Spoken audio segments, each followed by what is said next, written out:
प्यारे दिल्ली वासियों, आज हम आपके सामने चर्चा करेंगे कि जैसे आप सबको पता है कि आज 14/11/22 को एमसीडी इलेक्शंस पार्ट 2 हम आपसे बात कर रहे हैं। और चुनाव के अंदर जैसे कि हमें मौका है कि सब कुछ लोग हमारे साथ, हमारे इस यूट्यूब चैनल के साथ यहाँ पे काम करने वाला सफाई कर्मी, हमारा भाई, प्रेस करने वाले भाई, मजदूर, मिडिल क्लास, अपर क्लास, व्यापारी, हर आदमी सरकार से अपने सीधा संवाद करना चाहता है, बात करना चाहता है, अपनी समस्याओं पे चर्चा करना चाहता है, उनके समाधान पे चर्चा करना चाहता है। और माध्यम उन्होंने हमें चुना है, क्योंकि आज देखने में आ रहा है आजकल की जर्नलिज्म भी बहुत महंगा होता जा रहा है। जब समाज में कोई बात हम कहते हैं तो जर्नलिज्म के अंदर कुछ लोगों ने इसको प्रोफेशन बना लिया है, कारोबार बना लिया है, और ये एक बहुत गहन समस्या है। इस विषय पे हमारी चर्चा हुई, जनप्रतिनिधियों से भी चर्चा हुई, कांग्रेस बीजेपी आप जो मुख्य हैं और जो कुछ निर्दलीय उम्मीदवार, छोटे उम्मीदवार होते हैं जिन पे इतना पैसा नहीं होता, उनकी बात अक्सर जनता तक नहीं पहुंच पाती।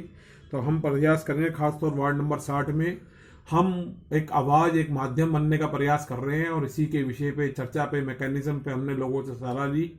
तो हम आपके सामने आज एक ऐसी बात रखना चाह रहे हैं। हमेशा से प्रयास करते रहा हूँ, जब मैं न्यायालय जाता हूँ तो वहाँ अधिवक्ताओं के, बार और बेंच के और जनता के बीच के अंदर और सरकार के बीच में कड़ी बनने का प्रयास किया है।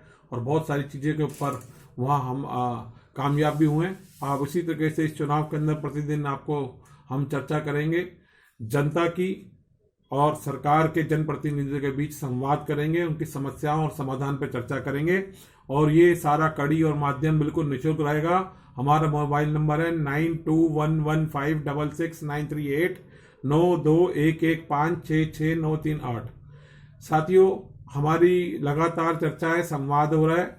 अब हम समस्याओं पे शुरू करेंगे। कल 15/11/2022 से रोज 2 समस्या, 1 समस्या, 4 समस्या रखेंगे क्षेत्र की, वार्ड नंबर 60 के जनप्रतिनिधि से, और उनसे पूछेंगे कि वो जब चुनाव जीतेंगे और जब वो चुनाव हारेंगे तो वो उन समस्याओं के ऊपर समाधान कैसे निकालेंगे और कितने दिन में निकालेंगे। और अगर वो ऐसा नहीं करते तो क्या वो अपनी संपत्ति सरकार के पास जमा कराएंगे और अपने खिलाफ थाने के अंदर, जो कि यहाँ रानी बाग थाना लगता है, 420 केस दर्ज करा के जेल जाने का आश्वासन देंगे। क्या होगा, इस विषय पर चर्चा करेंगे।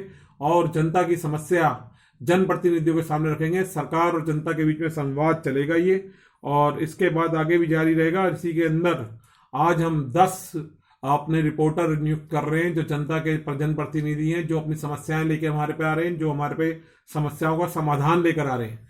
उनको हमने ये तय किया है कि 500 रुपये इस पूरे चुनाव के अंदर इसका जो मोबाइल का जो बिल है और जो चार्जिंग का खर्चा है वो हम उनको 500 रुपये देंगे, प्रोवाइड कराएंगे। और ये पेमेंट हम उनको पेटीएम के द्वारा देंगे। इसका मकसद सिर्फ यही है कि सरकार तक हम उन समस्याओं को, संवाद को पहुँचाएं। और जिन लोगों को समस्याएं आ रही हैं, खासतौर से झुग्गी झोपड़ी में रहने वाले आदमी, मजदूर भाई हमारे, जिनको पास मोबाइल चार्ज करने के भी पैसे नहीं है, गांव देहात में बाहर से आके यहाँ काम करने वाले लोग, तो उनकी समस्या रखेंगे। और उनकी समस्याएं हम तक पहुँचाने वालों को हम ऐसा 5,000 का खर्चा हम इस चुनाव में करने वाले हैं अपने पास से, जिसका पूरा ट्रांसपेरेंसी होगी। और इसका हम खर्चा ब्यौरा कोई भी हमसे ले सकता है। और इस तरह की हम प्रयास करेंगे कि नॉन पॉलिटिकल ये मूवमेंट है। हर तरह की राजनीतिक पार्टी, निर्दलीय उम्मीदवार के से भी हम मिलेंगे, सभी निर्दलीय उम्मीदवार से, और उनका विषय भी जानेंगे, चर्चा भी जानेंगे, उनके वॉलंटियर से मिलेंगे, उनके कार्यकर्ता से मिलेंगे। और ये संवाद चलता रहेगा। और प्रतिदिन डेट और टाइम लिख के हम आपके सामने ये लाएंगे। इसी साथ सप्ताह जो बनाते हैं। जय हिंद, जय भारत, जस्टिस क्रांति जिंदाबाद।